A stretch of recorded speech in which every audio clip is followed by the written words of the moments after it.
মৃত ব্যক্তি কি দুনিয়ার লোকদের কাজকর্ম দেখতে পায় বা তাদের কথা শুনতে পায়? আমরা অনেক সময় বলে থাকি কোনো কোনো ক্ষেত্রে যে মৃতরা তাদের পক্ষ থেকে যদি কোনো অন্যায় হয়ে থাকে, সেই অন্যায়ের কোনো বিচার টিচার পেলে কবর থেকে আপনি দেখুন আজকে আপনার জন্য আজকে কি ফায়সালা হয়েছে, এভাবে কি বলা জায়েজ আছে?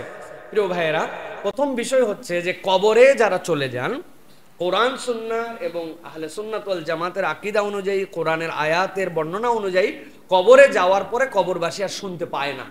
কেননা আল্লাহ রাব্বুল আলামিন কোরআনুল কারীমের মধ্যে বলেছেন, সূরা নমলের মধ্যে আসছে, ইন্নাকা লা তুসমিউল মাউতা, হে রাসূল আপনি আপনার কথা তো কবরবাসীকে শোনাতে পারবেন না, মৃতদেরকে আপনি শোনাতে পারবেন না, কেননা তাদের হালত পরিবর্তন হয়ে গেছে। কিন্তু এখানে একটা কথা আছে, একটা হাদিস আমরা শুনেছি যে যখন মৃতকে কবর দিয়ে চলে আসা হয়, এরপরে মৃতর আত্মীয় স্বজনের পায়ের শব্দ, জুতার শব্দ সে শুনতে পায়। ইমাম ইবনে তাইমিয়া রাহমাতুল্লাহ এটার ব্যাখ্যায় বলেছেন যে ওইটা একটা হালত, কবর একটা হালতের নাম। ওই হালতে যখন ওই ব্যক্তিকে ফেরেশতারা প্রশ্ন জিজ্ঞাসা করার জন্য রূহ তার মধ্যে তাকে ওই হালতে উঠায়, ওই সময়টুকুই কেবল সে শুনতে পায়। কিন্তু এইটা জেনারেল না যে যখনই আপনি যাচ্ছেন বলতেছেন শুনতেছে, এরকম নয়। তবে আল্লাহ রাব্বুল আমিন যদি চান আপনি তার জন্য কোনো দোয়া করেন, তার আত্মাতে আল্লাহ পৌঁছান, সেইভাবে আল্লাহ শোনাতে পারেন। কিন্তু যেই কবরে আসে ওই কবরের সামনে দোয়া করলে, ওই কবরের সামনে বললে, অথবা মৃতকে বলা হচ্ছে যে আজকে সে ধরেন কেউ একটা